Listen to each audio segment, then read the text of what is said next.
So guys Arnold Classic 2023 ये finally हो चुका है एंड काफ़ी लोग इस इवेंट को ओलंपिया 2.0 बोल रहे थे which was actually very true क्योंकि जो लाइनअप था बहुत ही तगड़ा था एंड आई मस्ट से कि उससे भी ज़्यादा इंपॉर्टेंट कि मोस्टली एथलीट्स ऑन आए थे एंड कुछ एथलीट्स तो उनके करियर बेस्ट शेप में हमें दिखाई दिए।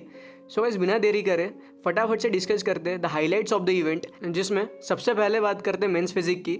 और यहाँ पर top 5 athletes on the number 5 Carlos de Oliveira, on the number 4 Victor Cheves, third Emmanuel Hunter, and the top 2 athletes were Diego Montenegro and Erin Banks, जिसमें कि एरिन बैंक्स फर्स्ट आए थे। और अगर टॉप 2 एथलीट्स की बात करें so guys Erin banks मेरे हिसाब से was the one sided winner.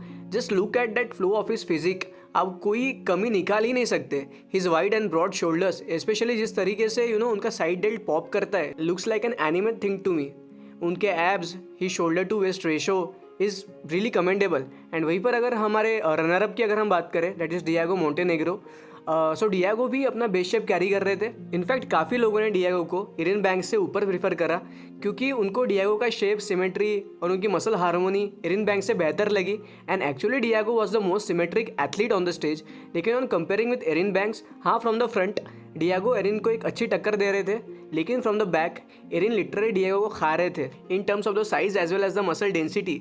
So firstly a very congratulations to Erin Banks for retaining his title once again। उसके बाद अगर क्लासिक फिजिक की ओर चले so guys the top 5 athletes were on the number 5 Courage Opara, on number 4 Mike Summerfield, on number 3 Alex Caminero, and the top 2 athletes were Urs Kalecinski and Ramon Rocha, जिसमें Ramon Rocha winner बनता है। And conditioning point of view से पूरा lineup अपनी best पर था।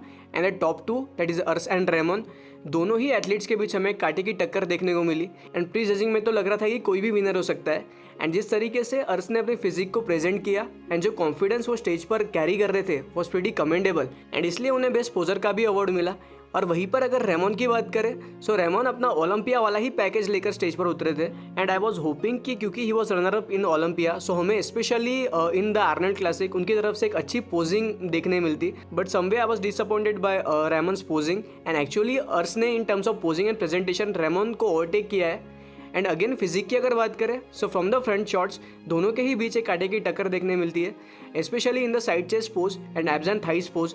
लेकिन from the rear side I felt कि डिनो ओवरटुक अर्स, क्योंकि आई फील कि डिनो अपनी बैक में अर्स से ज़्यादा डेप्थ कैरी करते हैं। एंड वहीं पर हैमस्ट्रिंग्स और ग्लूट्स में मुझे अर्स भी काफ़ी अच्छे लगे, लेकिन फ्रॉम द बैक वो डेप्थ कहीं ना कहीं मिसिंग थी। एंड गाइस बहुत से लोगों का ये सवाल होता है कि क्या रेमन क्रिस को डिथ्रोन कर पाएंगे। सो आई वुड से येस, अगर वो थोड़ा सा अपनी पोजिंग की ओर काम करे, क्योंकि size, structure, shape and destiny तो रेमन के पास है ही, लेकिन करंट सिनेरियो के हिसाब से अगर देखा जाए so I would say no.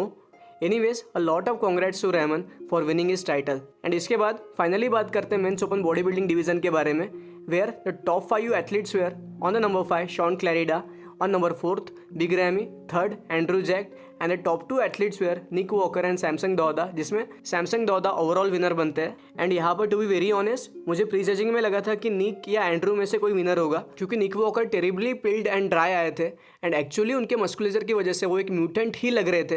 And Andrew अपने लाइफ की बेस्ट शेप एंड कंडीशनिंग में थे।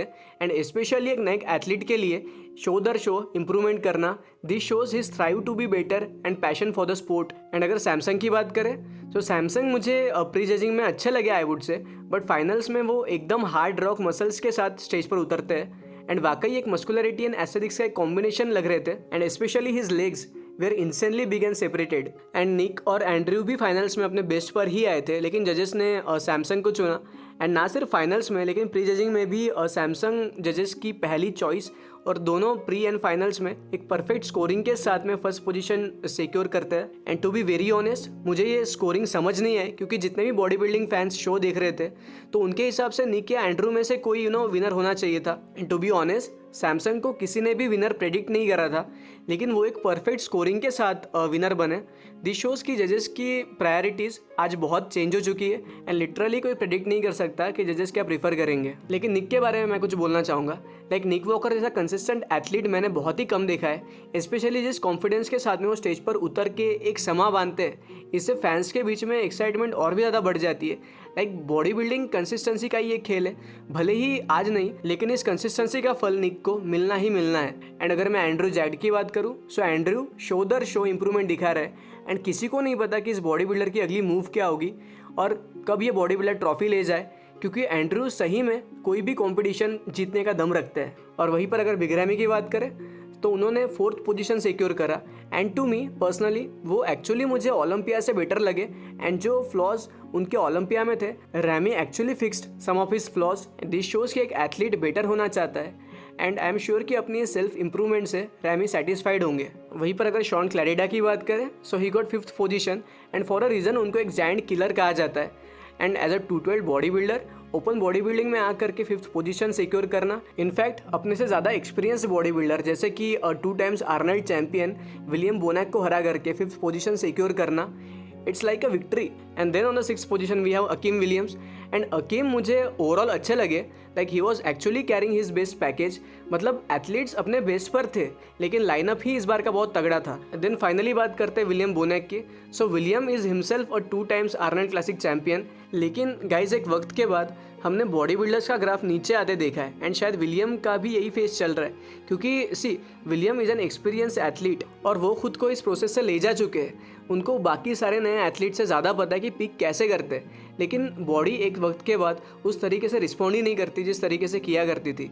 और ये हमने 8 टाइम्स मिस्टर ओलंपिया के साथ भी होते हुए देखा है। But even at the age 40 William is still competing and pursuing his passion is really appreciable. And guys ये था मेरा review of Arnold Classic 2023। Basically जिस तरीके से मैंने इस शो को देखा है। So the overall show bodybuilding fans के लिए एक ट्रीट था। बट द ओनली थिंग जो मुझे थोड़ी सस्पिशियस लगी वो सैमसंग को पूरे परफेक्ट स्कोरिंग मिलना। और इसलिए शायद कहते हैं कि body building is a subjective sport. Like जिस तरीके से मैं एक बॉडी बिल्डिंग कॉन्टेस्ट को देखता हूँ शायद उस तरीके से आप उसे ना देखो। And it's absolutely fine. And guys इसी नोट पर इस वीडियो को रैप करते हैं। एंड मैं मिलूंगा आपसे अगली वीडियो में। एंड तब तक के लिए just take care, stay safe and bye.